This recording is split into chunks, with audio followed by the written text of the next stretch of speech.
Today on Informed in 10, we're joined by Somie Rico, Senior Program Manager at Amazon. As one of the world's largest retail platforms, Amazon plays a critical role in shaping standards across the supplement industry.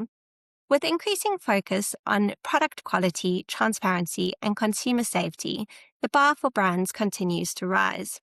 Today, we're talking about how Amazon is evolving its approach to dietary supplements, including the introduction of its Compliance Fast Track program, the role of third-party certification, and what this means for brands navigating an increasingly complex landscape. With that, I'll hand over to my colleague, Heather Jordan, Head of Commercial at Informed. Kelly, thanks so much. So Somie and I have been working together for the last year on using Informed certification for Amazon's fast track compliance process, and we'll touch on that a bit more in our conversation. It's been a pleasure to work with you, Somie, and it's an honor to have you on our podcast today. Thank you so much for having me, Heather. It's really been great to get to know your team and partner with your organization. So I'm looking forward to telling your suppliers and your customers more about what we do together. Great.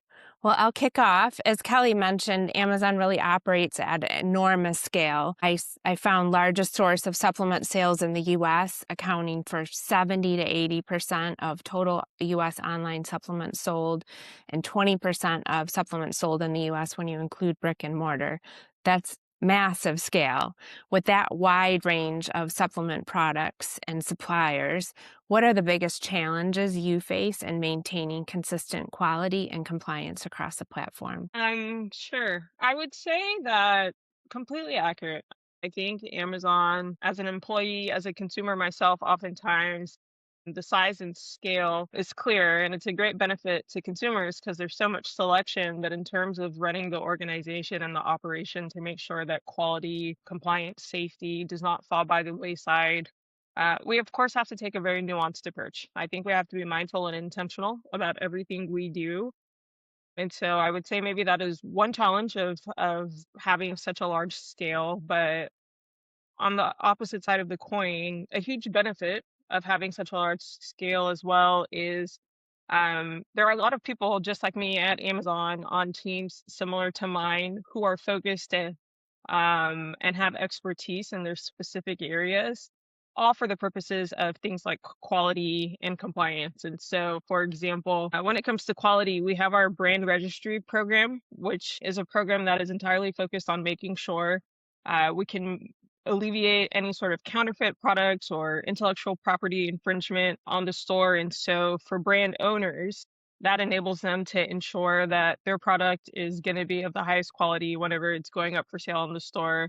As a consumer, you can rely on programs like that to ensure that you're getting the right product that you intended to get and not some variation or other type of version of the product. And then when it comes to compliance, that is the scope that my program focuses on. My team, and you mentioned earlier, Heather, we'll get into it a little bit more, but my team is called the Compliance Fast Track program. That's the program that we work on, and the entire purpose is to ensure that we can continue raising the bar on safety and compliance at Amazon. And so in the grand scheme of things, like I said, it's a huge operation. Obviously, it's a huge organization. It's a huge operation. But the benefit of that is there are a lot of people dedicated to ensuring things like quality and compliance don't fall by the wayside, but actually stay top of mind for us. We are seeing increased scrutiny across the industry globally, not just with Amazon. What's particularly driving Amazon to strengthen its?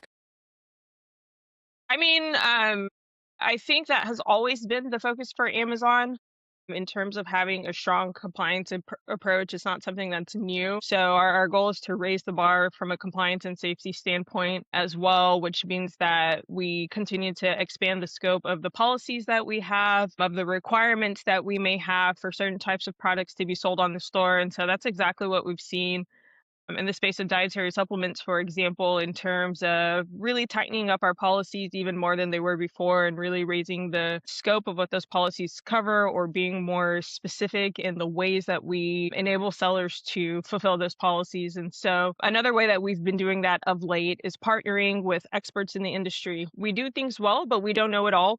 And so partnering with experts in the industry to not only tap into their expertise, but also try novel and new approaches to how we are going about some of our compliance efforts is something that we've really been focused on and embarking on over the last couple of years. And so I think sellers probably are seeing some of that now, but it is all in an effort to, like I said earlier, try and raise that bar on safety and try and maintain a really high bar in terms of the compliance efforts that we have. I've been impressed because even as we see you raising the bar, I see Amazon making an effort to make it more streamlined for sellers as well.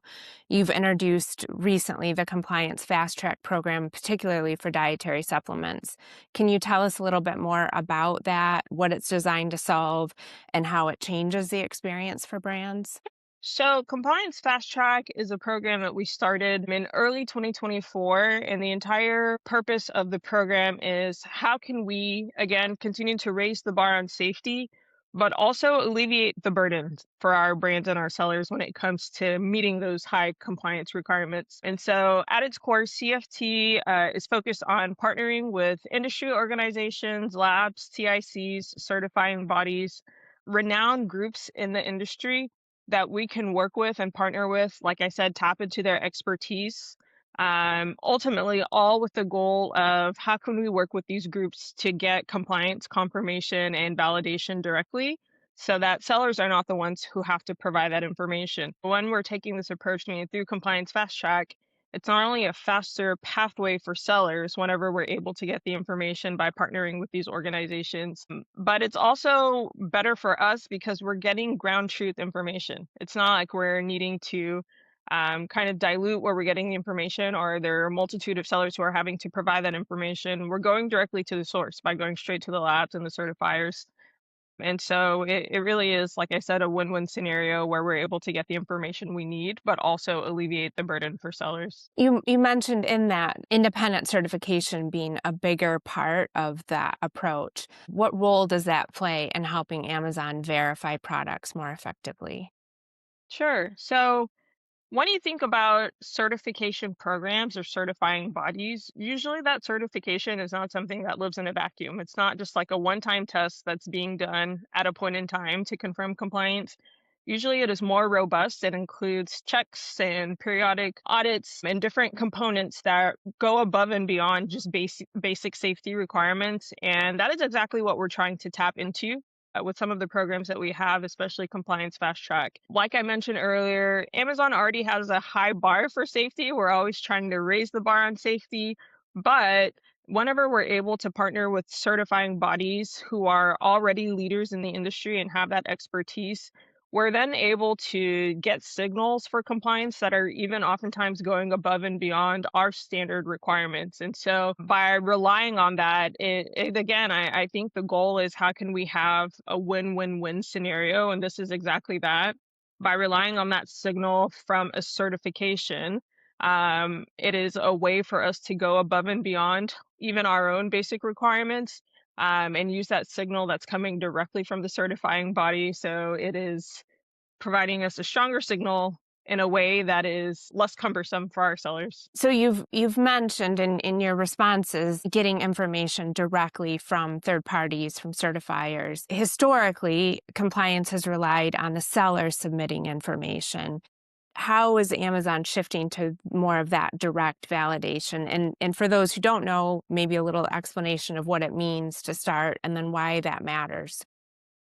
Sure. So maybe to give you an overview of what the historical process has been before I dive into what we're aiming to do a little bit more now. So as a seller, a lot of folks have already done the work to confirm their product is safe. They have already gotten their product tested. Oftentimes people are getting their products certified. So the safety is not what's being called into question, but when you come to list that product on Amazon, we also need proof that you've gone through those steps and have confirmed safety. And so, in current state, the way we're getting that proof is by uploading documents. We have a process where documents have to be uploaded to prove that the right testing and requirements have been done and met in order for these products to be sold on the store. Part of that review process when we do get those documents includes a wait time. So as a seller, I would upload my documents. I would wait a certain number of business days, 3 business days, 5 business days, for my documents to be reviewed. And then at that point in time, I would get a decision on whether my documents had been accepted. And I have now fully proved that my products are compliant. And then I can finally list my product. When we are saying we are hoping to move towards more direct validation, that means that as an organization, we are having to focus more on cutting out a lot of those steps in that process so that getting proof of compliance is no longer coming from the seller, but now coming directly from the organization that's doing the testing or the certification. So you kind of asked a second ago in terms of the shift from what we were doing in the past to what we're striving to do a bit more of now. Amazon has two key programs that we are using direct validation for. Compliance Fast Track is the upstream version of that program where, as a seller, if you have already gotten tested or certified, we want to be able to partner with the right organizations so that we can tap into that existing certification. So our goal at the end of the day is always to get this information directly from the source. But my aim through Compliance Fast Track is how do we do that on behalf of the sellers? How can we go ahead and partner with these organizations proactively so that we can get the information we need before a seller is ever outreached in their Seller Central account? How can we get the information we need and confirm that compliance? We also have a downstream program that is relatively newer to the industry as well, that sellers may know as our third-party TIC services workstream. And it is still the same goal. How can we get the signal of compliance or the proof of compliance that we need, but rather than a seller uploading their own documents, how can we just go directly to the source and get that information ourselves? And so through this TIC services workstream, we are creating an interface within our own Seller Central platform where sellers can now select what TIC or certifying body they're working with. And that organization will then send us the documents that we need to confirm compliance. And so at the end of the day, whether it is a retroactive approach or whether it's the upstream approach of Compliance Fast Track and we're trying to proactively get the information, our goal is to take the onus out of the hands of the seller when it comes to proving compliance and work directly with the labs and the TICs as much as possible so that we can ingest that information ourselves, confirm compliance ourselves. And again, I think it paints kind of this win-win-win scenario where it's ideally easier for our sellers and our customer base that are trying to prove that compliance. And it is a stronger signal for us whenever it's coming directly from the source. Makes sense. So for brands that are already carrying some sort of certification that Amazon accepts, how does that certification actually connect into Amazon systems, and what do sellers need to do to make sure they're set up? So when we're partnering with third-party certifying bodies, the main way that we're able to make that connection is through data. So we're able to get the information that we need, that is the signal for compliance that I've been mentioning. And then my team has AI tools and other resources that we're able to use to do three things. Number one, ingest the data. So we have mechanisms in place now to receive the data from these organizations. The next step is mapping that information back to Amazon's catalog. So essentially, based on the data we're receiving from any of these organizations, how can we figure out what specific products in Amazon's massive catalog is that data referring to? So we have AI tools to map that information. And then once we complete the mapping process, we're marking any products that we've confirmed as good to go. We have been able to confirm or validate the compliance and we know they're good to go. And so that is kind of the macro level process that's at play in terms of how sellers can ensure that they benefit from that process. If you think about it, our goal is to get information from the lab and figure out what product Amazon has. And I think whenever we see instances where we can't make that match, oftentimes what we see happening is one of two things. Number one, the Amazon listing is not very robust. So when a seller creates their listing on Amazon, they may have completed the required fields, but model number information, for example, may be missing. Other details like UPC, just key details may be missing from their listing that prevents us from making a match to the information we're getting from these third-party organizations. On the opposite side of the coin, another scenario that we tend to see that prevents us from having a strong match is when the information that the lab or the certifier has does not match the listing. So the example I always like to use is if I think about my headphones that I'm using right now for this call, for example, a lab might have very technical information that talks about the specific alphanumeric model number, and very technical, detailed information. But as someone who recognizes that there's a sales component to this, when I come to list my product on Amazon, I might say, sleek packaging, using none of the same terms, none of the same technical terms that I use when I submitted my TRF or request information to the certifier or the lab. And so making sure that as much as possible, the information that is going to the certifier or the TIC matches what is in the listing is a really, really big piece of this for us, because there's only AI is not magic. So there's only so much our tools can do to make a connection if fundamentally the way the product is listed in an Amazon listing completely or vastly differs from the way that it was presented from the data we're getting from the lab. And so clearly there's a focus on making that compliance effort more efficient. You mentioned a few ways, making sure that the listing is accurate, making sure that the information coming from the third party is matching the information coming from the seller.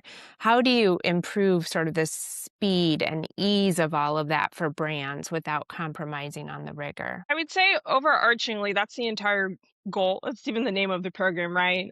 Compliance Fast Track. And so I laid out earlier kind of the existing or historical process when Compliance Fast Track is not involved, right? A seller is going in, they're uploading documents. There's a several day wait period for those documents to be reviewed by Amazon. And so and all of that is happening usually either when the seller comes to list their products, or sometimes they may have already been flagged, right? Their account may have already been flagged. And so then it's a wait period from there. Through Compliance Fast Track, our goal is to do all of that behind the scenes with the relevant organization and to do it upstream. And so we're cutting out 100% of those steps for the seller. When they come, our ideal state is you come, you list your product, and you're automatically cleared and good to go. And that's because we've done the work ahead of time to get this data and process it in the same way that I just kind of laid out, where we're using these tools to map back. And so in an ideal state, it goes from a several day wait period, not even including the effort to upload those documents, to completely removing all of those steps whenever we have CFT in the mix. And so our goal, like I said earlier, it might sound like a broken record, but our goal really is, how can we go directly to the source of truth so that we're not only raising the bar on safety and ensuring that we're getting the highest quality information directly from the folks who did it, but also how can we make it easier and faster for our sellers? How can we do both things and alleviate that burden as well? You and I have talked about, if it all works, the seller might not even know all of the things that were cleared in the background from the direct validation or from the fast track program. Yeah, and I would say that, to be honest, is like two sides of the same coin. On the one hand, Heather, we've worked extensively with your team for a while now to make sure that we can apply this benefit. From a seller's perspective, if we are doing everything correctly, at least in current state, they would never get a notification. When we get a notification, when a seller receives a notification in their account health dashboard saying, like, you have these list of ASINs that have been flagged, that means that we weren't able to map it. So that's a miss for my program and my team. And when we do it right, they simply never receive that notification. So from a seller's perspective, they may have absolutely no awareness at all that we have tried to provide this incentive or this benefit to them. And if we do our jobs 100% correctly, they would never know. And so I think the onus is on us to do things like get the word out there with podcasts like Informed Intent, so that sellers are aware of programs like this and can fully take advantage to ensure that their listing is correct, that the information they're providing their certifier is correct. So I think there are a lot of steps that sellers can take, but it can be a challenge to make sure that we are doing our due diligence on the front end so that they avoid any sort of friction in their process at the tail end. I see you as being such a great advocate for the sellers, trying to make the process easier for the sellers, while at the same time very much protecting the end consumers. And I'm excited about a couple things you're introducing over the next year. So alongside this Compliance Fast Track, I believe you're also introducing a badging program to highlight products that go beyond minimum requirements. Can you talk a little bit about the ambition behind that and how brands might be thinking about it? Sure. So as a consumer, you may have seen sustainability badging or Amazon Choice badging. We have various types of badges that show up on our store so that consumers are aware of the different aspects or benefits of a specific product whenever they meet the requirements to bear that badge or that seal. We recently started and kicked off a safety badging certification program wherein products that have been certified by one of our CFT partners and have been confirmed to go above and beyond just the basic standards or requirements for our product safety compliance, we now are able to put a badge showing this product that was certified by this specific organization has been confirmed to go above and beyond Amazon safety requirements. And so the entire impetus behind a program like our safety certification badging is to give consumers more awareness. We want to be able to highlight products that are safer and that have gone above and beyond in confirming that safety. And so we want to be able to highlight that for consumers and just give them the tools and the knowledge they need to make informed purchasing decisions. And so I think our effort around the badging program is definitely our way of trying to simply highlight some of the things that we're doing behind the scenes and bring it to light so that as a consumer, if that is something that is particularly important, then that's information that you have now in hand as you make decisions on the store. I mentioned earlier, there's a ton of selection at Amazon. I mean, our catalog is massive, millions of products. And so helping in terms of quality with reviews, this is just another input ideally that consumers can use as they make those decisions. And so it has a huge benefit to consumers, but also from a brand perspective, the idea of third party or independent certification can start to move beyond compliance into something that can influence visibility, trust, or even performance on the marketplace. Yeah, absolutely. I totally agree with that. I mean, as a seller, if there is an environment now where consumers are aware, because you have to remember, I mentioned earlier, oftentimes certifications go above and beyond. So, as a seller, if you're getting your product certified, you may have been going above and beyond for no other reason than you feel it's the right thing to do. You want to make sure that your product is as safe as possible and you are using certifications that show that safety and the rigor that has been applied to vetting that product. And prior to this, there was no way for a consumer to be fully aware of that. May have been on packaging. There may have been specific claims or information on the packaging of the product. And so our effort with this badging initiative is how can we further highlight that? How can we showcase instances where these products have gone, not just met our regular, which is already high bar, as I've mentioned several times. They've not just met that bar of safety, but they've gone above and beyond in some way to apply additional rigor. So we are opening the doors for, like you said earlier, the visibility behind that and for consumers to make purchasing decisions based off of that information. And so as a seller, if you are already getting certified and going above and beyond, hopefully this is a way for some of that effort to be showcased a little bit more. And for sellers who did not realize that or had not recognized that that was something that was a pathway to take. Again, this is really increasing the visibility and awareness of these types of programs and efforts. And so opening the door for that consideration in terms of business operations, and maybe it could be better for your business to do things like that. I do think it's shaking things up. I do think it's shaking things up in a really positive way, though, for consumers, for sellers, for Amazon to be able to highlight and showcase that, and for the certifying bodies so that their certifications that have always had that rigor around them can be highlighted a little bit more too. Our own consumer research and industry consumer research shows again and again that a consumer is more likely to purchase a product or choose a product that has some sort of third-party verification associated with that, whether that be certification. Looking ahead, a last question for you. How do you see supplements compliance evolving on Amazon, and what role will independent certification play in shaping the future, even as we talk about sort of the wider global market? Yeah, so nothing that we're doing, I would say, in terms of our strategy is going to change rampantly. But the effect that our effort to raise the bar and to try novel approaches and how we're doing that, I definitely think is going to be something that the industry sees in years to come. On our side specifically, what categories we're expanding to, how we're expanding those categories, what the policy changes are for those categories, I think are all aspects that have really driven our strategy for the past several years that I've been at Amazon. And so programs like Compliance Fast Track, programs like our TIC services, those all bear from the same kind of effort to, I hate to say it again, but they all stem from the same effort to raise the bar on safety. I think that's really what it comes down to. I'm literally on the product safety team. And so that is our true north in terms of where our focus is, in terms of how the industry may see those changes. It may be in the form of new programs or enhancements to our existing programs. In terms of global reach, our goal is to have parity. And so in terms of what we're launching in one region, our goal is how can we make sure that we have that same high bar in other regions as well. So I'm very likely that if you've seen a policy launch in one area, it very well could be that it's going to be launching in some of our other marketplaces. So to the extent that we can not only update our policies across the board, but also roll out these programs simultaneously to kind of meet the needs and meet that higher bar, and how can we continue to alleviate at the same time, is something that is always in our minds. And the first question you asked was, with an organization of our size and scale, like what are the challenges and how do we balance that?